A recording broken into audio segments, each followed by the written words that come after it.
Hello guys, ഇന്ന് നമ്മൾ ഉണ്ടാക്കാൻ പോകുന്നത് 2 തരം ചായക്കടികളാണ്. 2 തരം ചായക്കടിക്കാകുമ്പോൾ കൂടുതൽ ഐറ്റംസ് വേണ്ടി വരുമെന്നായിരിക്കും ഇപ്പോൾ നിങ്ങൾ ചിന്തിക്കുന്നത്. പക്ഷേ അങ്ങനെ വേണ്ട. ഒരേ ഐറ്റം സാധനങ്ങൾ ഉപയോഗിച്ച് തന്നെ നമുക്ക് ഈ 2 ഐറ്റം ചായക്കടികളും തയ്യാറാക്കാവുന്നതാണ്. ആദ്യം നമ്മൾ തയ്യാറാക്കാൻ പോകുന്നത് കാ ബജിയാണ്. നിങ്ങൾ മെഷർമെൻറ്റിന് ഉപയോഗിക്കുന്ന പാത്രത്തിനനുസരിച്ച് അളവുകൾ മാറ്റാവുന്നതാണ്. തയ്യാറാക്കുന്നതിനായിട്ട് 2 തവി കടലമാവ്, അതിലേക്ക് 1/4 തവി മൈദ, 3 സ്പൂൺ കാശ്മീരി ചില്ലി. കളർ കൂടുതൽ കിട്ടുന്നതിനായിട്ടാണ് കാശ്മീരി ചില്ലി യൂസ് ചെയ്യുന്നത്. സാധാ മുളക് പൊടി യൂസ് ചെയ്യുന്നവർ ഈ അളവിൽ ചേർക്കേണ്ട, പാതി അളവിൽ മുളക് പൊടി ചേർത്താൽ മതിയാകും. പാകത്തിനുള്ള ഉപ്പ്, കുറച്ച് സോഡാപ്പൊടി, കുറച്ച് കായപ്പൊടി, 1 സ്പൂൺ ഗരം മസാല എന്നിവയാണ് ചേർക്കുന്നത്. അതിനുശേഷം ബാറ്ററിന് ആവശ്യമായ വെള്ളവും ചേർത്ത് മിക്സ് ചെയ്യാവുന്നതാണ്. ഞാനിവിടെ 2.5 ഗ്ലാസ് വെള്ളമാണ് ഇതിൽ ചേർക്കുന്നത്. കുറേശ്ശെ വെള്ളം ചേർത്ത് യോജിപ്പിക്കേണ്ടതാണ്. ആവശ്യമെങ്കിൽ മാത്രം വീണ്ടും വെള്ളം ചേർക്കുക. ബാറ്റർ കട്ടയൊന്നുമില്ലാതെ നന്നായി ഒന്ന് ഇളക്കിയെടുക്കേണ്ടതാണ്. മൈദ ഒഴിവാക്കി കടലമാവ് മാത്രം യൂസ് ചെയ്തും ഈ ബാറ്റർ തയ്യാറാക്കാവുന്നതാണ്. ഈ ഒരു പരുവത്തിനാണ് ബാറ്റർ കിട്ടിയിരിക്കുന്നത്. ഗൈസ്, അപ്പോൾ ഇനി നമുക്ക് ഇതിലേക്ക് മിക്സ് ചെയ്ത് ഒന്ന് മുക്കി പൊരിച്ചെടുക്കാവുന്നതാണ്.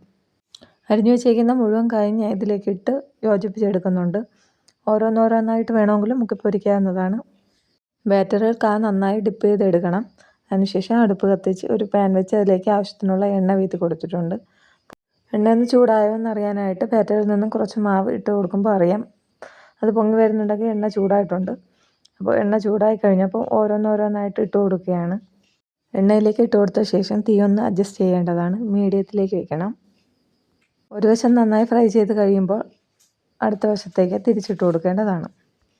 മറുവശവും നന്നായി മുരിഞ്ഞു കഴിഞ്ഞാൽ നമുക്ക് അത് കോരി മാറ്റാവുന്നതാണ്. ഗൈസ്, അപ്പോൾ നമ്മുടെ ചൂടേറിയ ബജി തയ്യാറായി കഴിഞ്ഞു. ഈ മഴയത്ത് നമുക്ക് ചൂടോടെ ചായയോടൊപ്പം നമുക്ക് ഈ ബജി കഴിക്കാവുന്നതാണ്. ബാക്കിയുള്ള കൂടി ഞാൻ ഫ്രൈ ചെയ്തെടുക്കുന്നുണ്ട്. അതിനുശേഷം നമുക്ക് ബാക്കിയുള്ള ബാറ്ററിലേക്ക് കുറച്ച് കപ്പലണ്ടി ചേർത്ത് കൊടുക്കാവുന്നതാണ്. അപ്പോൾ ഗൈസ്, നിങ്ങൾക്ക് മനസ്സിലായല്ലോ, കപ്പലണ്ടി റോസ്റ്റാണ് തയ്യാറാക്കാൻ പോകുന്നത്.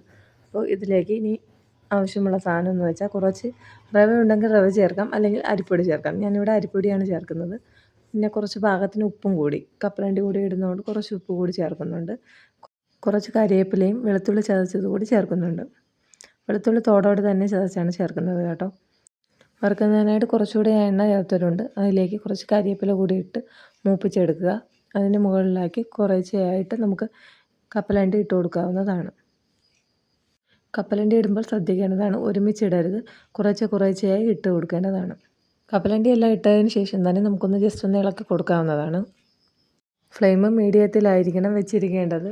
അല്ലെന്നുണ്ടെങ്കിൽ കപ്പലണ്ടി പെട്ടെന്ന് കരിഞ്ഞു പോകാൻ ചാൻസ് ഉണ്ട്. ഇടയ്ക്കിടയ്ക്കായി കപ്പലണ്ടി ഒന്ന് മിക്സ് ചെയ്ത് കൊടുക്കേണ്ടതാണ്. കപ്പലണ്ടിയുടെ കളറൊന്ന് ജസ്റ്റ് മാറുമ്പോഴത്തേക്കും നമുക്കത് കോരാവുന്നതാണ്. നല്ല ബ്രൗൺ കളർ ആകുമ്പോഴത്തേക്ക് തന്നെ നമുക്ക് കാണുമ്പോൾ തന്നെ മനസ്സിലാവും. അപ്പോൾ തന്നെ നമുക്കതൊന്ന് കോരി മാറ്റാവുന്നതാണ്. അപ്പോൾ കപ്പലണ്ടി റോസ്റ്റ് തയ്യാറായി കഴിഞ്ഞു. കപ്പലണ്ടി നല്ല റോസ്റ്റായ മണം അടിച്ചപ്പോൾ തന്നെ മക്കൾ അടുക്കളയിൽ എത്തിയിട്ടുണ്ടായിരുന്നു. അപ്പോൾ തന്നെ അവർ കപ്പലണ്ടി ഇങ്ങോട്ട് പോയിട്ടുണ്ടായിരുന്നു. നല്ല ചൂടോട് തന്നെ എടുത്ത് കഴിച്ചു തുടങ്ങിയിട്ടുണ്ടായിരുന്നു അവർ. രണ്ടുപേർക്കും കാബജിയും കപ്പലണ്ടി റോസ്റ്റും ഇഷ്ടപ്പെട്ടു.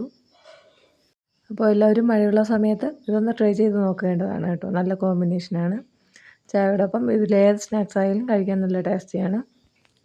ഗൈസ്, അപ്പോൾ ഇന്നത്തെ ഈ വീഡിയോ നിങ്ങൾക്ക് ഇഷ്ടമായെങ്കിൽ വീഡിയോ ലൈക്ക് ചെയ്യുക, ചാനൽ സബ്സ്ക്രൈബ് ചെയ്യുക.